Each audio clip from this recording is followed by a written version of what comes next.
हाँ, मुझे ये पूछना था हम्म। कि जैसे एक नाड़ी शोधन प्राणायाम है, हाँ हाँ। जैसे हमारे शास्त्रों में बताया गया है, हम्म। तो जिसमें विथ काउंटिंग और बंध के साथ आंतरिक कुंभक, बाह्य कुंभक किया जाता है। हम्म। तो आपकी थेरेपी ये सबसे अलग कैसे है? आ, आ, कहाँ पे आपने नाड़ी शोधन का मेंशन देखा है? घेरंड कुछ, संहिता। क्या वो ये एक यौगिक टेक्स्ट है? घेरंड सर संहिता मैंने एक तो यौगिक टेक्स्ट है। नहीं, घेरंड यौगिक संहिता। टेक्स्ट से मैं कोई नहीं, मैं आपको बता रहा हूं ना, आप सुनिए इस बात को। वो एक हम्म, यौगिक टेक्स्ट है।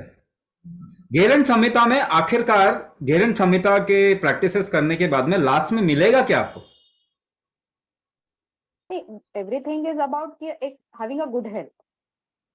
नहीं नहीं नहीं। मैंने मेरा क्वेश्चन क्या है हाँ कि हाँ हाँ। ये मैंने पढ़ा है, हाँ हाँ। तो ये आपके मतलब ये जो बेसिक कॉन्सेप्ट वहां पे बताया गया है कि ये काउंटिंग करके आपको आंतरिक कुंभक करना है, फिर होल्ड करना है, फिर एक्सेल करना है, फिर बाह्य कुंभक करना है। एक बहुत सारे मतलब देखिए, मैं एक्सपर्ट नहीं हूँ, लेकिन मुझे हम्म, इंटरेस्ट है इसलिए मैं पढ़ती रहती हूँ। Hmm, I am not an expert, लेकिन मुझे ये चीजों में बहुत इंटरेस्ट है बहुत पहले से, तो मैं जो कुछ भी मेरे सामने आता है तो मैं पढ़ती रहती हूँ। तो मुझे ये बहुत क्यूरियोसिटी है, जब से मैंने कुंभक आपका जो एड देखा फेसबुक पे, हम्म। तब से मुझे ये क्यूरियोसिटी है कि how your kumbhak therapy is different from the this traditional, और जो कुछ आप पता नहीं मुझे एग्जैक्टली वर्ड क्या है, ये इससे कब अलग कैसे है? यही, अगर आप थोड़ा सा अपने आप को, अपने दिमाग को खुला छोड़ेंगे तो मैं जो बता रहा हूं ना उसको पकड़ने की कोशिश कीजिए। आपने कुंभक का मेंशन यौगिक टेक्स्ट में देखा है। 20 योग उपनिषद हैं। उन योग उपनिषद में कुंभक का मेंशन मिलेगा। कोई भी यौगिक टेक्स्ट में आपको कुंभक का मेंशन मिलेगा। लेकिन यौगिक टेक्स्ट आपको किस तरफ में ले जाने की बात करते हैं, ये आपको समझना पड़ेगा। यौगिक टेक्स्ट आपको मुक्ति की तरफ या मोक्ष या समाधि की तरफ ले जाने की बात करते हैं। घेरन यस, संहिता एक करेक्ट करेक्ट। यौगिक टेक्स्ट है। ठीक है ना, वो योगा का टेक्स्ट है। तो उसका अल्टीमेट रिजल्ट, वो क्या बोल रहे हैं कि आप कहां जाएंगे अगर घेरन संहिता में जो प्रोसेस बता रहे हैं वो अगर करेंगे तो किस तरफ जाएंगे। वो कह रहे हैं आप समाधि की तरफ में जाएंगे, मोक्ष की तरफ में जाएंगे, मुक्ति की तरफ में जाएंगे। तो योगा में जो कुंभक का फॉर्मूला इस्तेमाल किया जाता है, उससे आपको समाधि की तरफ में धकेला जाता, पुश किया जाता। हम जो कर रहे हैं वो योगा का फॉर्मूला इस्तेमाल नहीं कर। देखो, योगा भी आपके बॉडी को ही तो इस्तेमाल करता है, तो बॉडी तो योगा नहीं हो गया। सांस को इस्तेमाल कर रहा है योगा, तो सांस तो योगा नहीं हो गया, है ना। कुंभक यानी एफर्ट मेकिंग एबिलिटी, आपके बॉडी की और माइंड की एफर्ट मेकिंग एबिलिटी है, उसको योगा इस्तेमाल कर रहा है। मगर योगा किस तरफ में इस्तेमाल कर रहा है, बॉडी को किस तरफ में इस्तेमाल कर रहा है? समाधि मुक्ति की तरफ में इस्तेमाल। हम कैसे इस्तेमाल कर रहे हैं? क्या आयुर्वेद मुक्ति की तरफ में इस्तेमाल करता है कि दवाई खाओ और मुक्त हो जाओ? ऐसा तो नहीं करता। क्या एक्सरसाइज मुक्ति की तरफ में डायरेक्टेड है? नहीं, आपके बाकी और एक्सरसाइज बहुत सारे हैं जो शरीर को इस्तेमाल करते हैं, माइंड को इस्तेमाल करते हैं, मगर वो मुक्ति की तरफ में डायरेक्टेड नहीं है। अगर आपका शरीर, माइंड, सांस या कुंभक मुक्ति की तरफ में डायरेक्टेड है तो वो योगा के रास्ते में, योग कलाचार में आता है। अगर आपका शरीर, माइंड, सांस, कुंभक जीवन की तरफ में डायरेक्टेड है तो वो आयुर्वेद के आचार्य या कलाचार में आएगा। तो हम जो कुंभक करा रहे हैं वो आयुर्वेद कलाचार है, योग कलाचार नहीं है, उल्टा है। 180 डिग्री ऑपोजिट है। योगा करके आपको मुक्ति मिलेगी। अगर योगा में जो कुंभक है वो करेंगे तो मुक्ति मिलेगी। अगर आयुर्वेद में जो कुंभक है जो हम करा रहे हैं वो करेंगे तो जीवन की तरफ में दिशा मिलेगी। फॉर एग्जाम्पल, कुंभक में सांस रोकना एक आयाम है, बट बेसिकली ये आपके बॉडी का प्रेशर रेगुलेशन है। अब एक एग्जाम्पल देता हूं हम कैसे करवा रहे हैं। और योगा तो मैंने बता दिया वो मुक्ति की तरफ में, उसका फॉर्मूला डायरेक्टेड है। हमारा फॉर्मूला कैसे बनता है? अगर आप लिवर के पेशेंट को देखें और किडनी के पेशेंट को देखें तो वो अलग अलग तरीके से सांस ले रहे हैं और अपने बॉडी को पोजीशन कर रहे हैं। कैसे? लिवर का मरीज लंबी लंबी सांस छोड़ता है, छोटी सांस लेता है, और किडनी का मरीज लंबी लंबी सांस लेता है, खींचता है, छोटी सांस छोड़ता है। इस तरीके से आपका शरीर उस प्रॉब्लम को ठीक करने की कोशिश कर रहा है। हमेशा आपका शरीर आपकी प्रॉब्लम को ठीक करने की कोशिश करता है। आप उसे कोई केमिकल डाल के, कोई दवाई डाल के उसको ठीक नहीं करने देते। तो बेसिकली आपको प्रॉब्लम क्यों है? क्योंकि आपने केमिकल ट्रीटमेंट या इलाज लिया है बचपन से। इसीलिए कोई भी बीमारी कम नहीं हो रही, बढ़ रही है, क्योंकि हम अपने शरीर की शक्तियों को, उसके अपने आप को ठीक करने की शक्ति को कम कर देते हैं जब भी इनहिबिटर्स लेते हैं अपने शरीर में, जो आपके सारी दवाइयां हैं। तो फॉर्मूला क्या निकलता है इस तरीके से? नेचुरल, अगर कोई बंदा एक दवाई नहीं ले रहा, अगर उसका लिवर खराब है, तो क्या आपको देखने को मिलेगा? लंबी लंबी सांस छोड़ रहे। तो इसके साथ हम एक फॉर्मूला डेवलप कर सकते हैं। जहां पे एक्सलेशन बड़ा लंबा होगा वहां पे आपका लिवर इंपैक्ट होगा या लिवर को स्ट्रेंथ मिलेगा। जहां इनहेलेशन लंबा होगा वो वहां पे आपको किडनी का इंपैक्ट होगा और किडनी को स्ट्रेंथ मिलेगा। अलग अलग इंसान की स्ट्रेंथ के हिसाब से अलग अलग नंबर दिए जा सकते हैं, इसीलिए हम कस्टमाइजेशन करते हैं। उसकी प्रॉब्लम के हिसाब से हम अलग अलग नंबर्स देते हैं और वो फॉर्मूला उसको पकड़ाते हैं। इसीलिए हर एक इंसान को एक अलग फॉर्मूला मिलता है। प्राणायाम या नाड़ी शोधन जब योगा में आप करते हैं तो उसका एक स्पेसिफिक फॉर्मूला है, मगर वो फॉर्मूला फिक्स है सभी के लिए फॉर्मूला फिक्स है। ये थेरेपी है, ये योगा नहीं है। ये आयुर्वेद का पार्ट है, ये योगा का पार्ट नहीं है। स्वामी जी मैं बोलना चाहूंगी।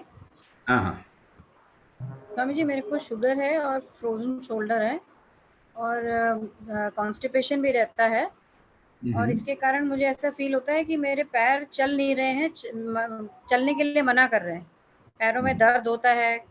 तो क्या ये सब ठीक हो सकता है कुंभक से? कुंभक से ये सारी चीजें ठीक होती हैं क्योंकि आपका शरीर कुंभक से ये चीजें ठीक कर सकता जी। तो जब हम कह रहे हैं कि कुंभक, आपका शरीर जब भी ठीक करता है कुंभक के जरिए, आपका शरीर एफर्ट लगा के ही अपनी प्रॉब्लम को सॉल्व करता है। ये एफर्ट लगाने का तरीका ही कुंभक है। आप कुंभक समझिए, कुंभक का मतलब क्या होता है? जोर लगाने का तरीका। तो कोई आपका शरीर हमेशा एक जोर लगा के ठीक करता है अपने आप को। अब जब आप कह रहे हैं मेरा शुगर लेवल हाई, तो आप बेसिकली ये कह रहे हैं कि आपका शरीर जो है वो शुगर एब्जॉर्ब नहीं करना चाहता जो ब्लड में है। आपका ब्लड में ही तो शुगर आपको नापते हैं ना। तो ब्लड में आपका शुगर हाई है, इसका मतलब आपका शरीर उस शुगर को एब्जॉर्ब नहीं करना चाहता। तो क्या करता है? बार बार प्यास लगा के फ्रीक्वेंट यूरिनेशन करके वो शुगर को बाहर निकाल देता है। ये डायबिटीज नहीं है। डायबिटीज, शुगर लेवल बढ़ना डायबिटीज नहीं होती, क्योंकि अगर ये होती तो हम शुगर लेवल कम करते और हमारी डायबिटीज ठीक हो जाती ना। जी जी जी। तो 100 साल में तो ऐसा हुआ नहीं। एक इंसान बता दीजिए जो ब्लड में शुगर लेवल कम करके डायबिटीज ठीक हो गई है, जिसकी दवाई खा के, मेटफॉर्मिन खा के, ग्लिबेनक्लामाइड, ग्लाइकोसाइड, कुछ भी ऐसा खा के।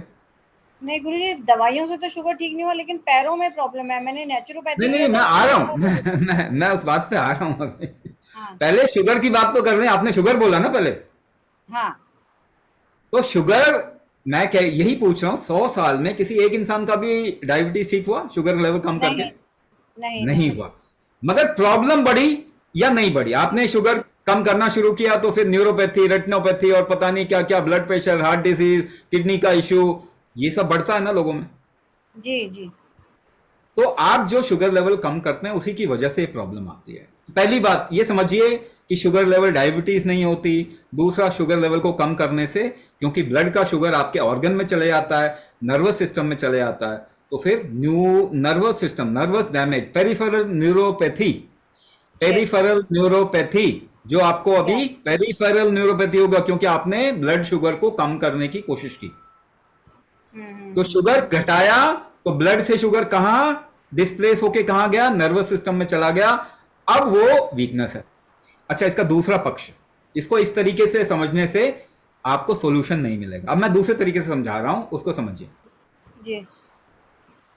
आपके पांव में प्रॉब्लम आया, आपकी शुगर जो बढ़ रही थी, वो पता है क्यों बढ़ रही थी? इसे आयुर्वेद में कहा जाता है वात कफ दोष।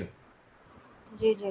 वात कफ दोष में क्या होता है, आपके शरीर का हीट प्रॉपर नहीं होता और यूनिडायरेक्शनल फ्लो, एक डायरेक्शन में जिस चीज को मूव करना चाहिए वो ठीक से मूव नहीं कर पाता। इसीलिए हीट कम होने का निशानी क्या है, आपके जॉइंट्स जमेंगे, फ्रोजन होंगे। ठीक है ना? तो हीट कम है बॉडी में। इसी का एक पक्ष है, मेटाबॉलिक हीट भी कम है। जो भोजन आप ले रहे हैं वो प्रॉपर यूटिलाइज नहीं हो पा रहा आपके शरीर में।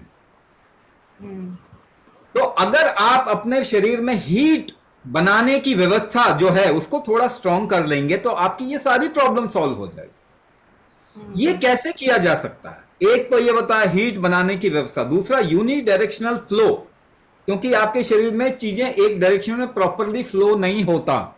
ऐसे में क्या होगा, कई कई लोगों को जो ये प्रॉब्लम बढ़ जाती है उनको एसिड रिफ्लक्स होता है।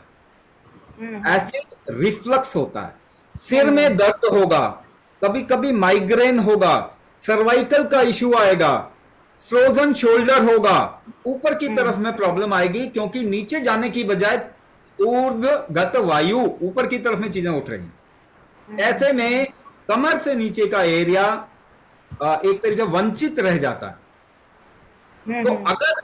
तो अगर आप एक तो मेटाबॉलिक हीट बढ़ा दें अपनी बॉडी का, और दूसरा कोई भी चीज को फ्लो कराने के लिए आपके अंदर प्रॉपर प्रेशर होना चाहिए। तो अंदर थोड़ा सा प्रेशर जनरेट करके अगर आप फ्लो कराना शुरू कर देंगे तो आप देखेंगे कि आपकी ये एक तो ये फ्रोजन कंडीशन खत्म हो जाएगी। नीचे की तरफ फ्लो जैसे ही बढ़ेगा तो आपके पांव में जान आने लग जाएगी, ज्यादा कंट्रोल आने लग जाएगा। तो कुंभक करेंगे तो पहली बात, कुंभक से आपका हीट बॉडी का बढ़ता है, जिसे हम कहते हैं generative heat, regenerative heat, metabolic heat, digestive heat, जठराग्नि। कुंभक करने से बढ़ेगा, आपका डाइजेशन प्रॉपरली होगा, एक फ्लो आपके बॉडी के अंदर ज्यादा आएंगे, चाहे वो फूड का फ्लो हो, ब्लड का फ्लो हो, लिम्फ का फ्लो हो, या फिर आपके हार्मोन्स का फ्लो हो, वो प्रॉपर बनना शुरू हो जाएगा। फिर आप देखेंगे एक तो मेटाबॉलिक वीकनेस जो कि डायबिटीज है, जिसकी वजह से ब्लड में शुगर ज्यादा दिख रहा है, तो मेटाबॉलिक स्ट्रेंथ वापस आ जाएगा, जो सिम्टम आ रहे हैं डायबिटीज के वो ठीक हो जाएंगे, न्यूरोपैथी रिकवर होनी शुरू हो जाएगी।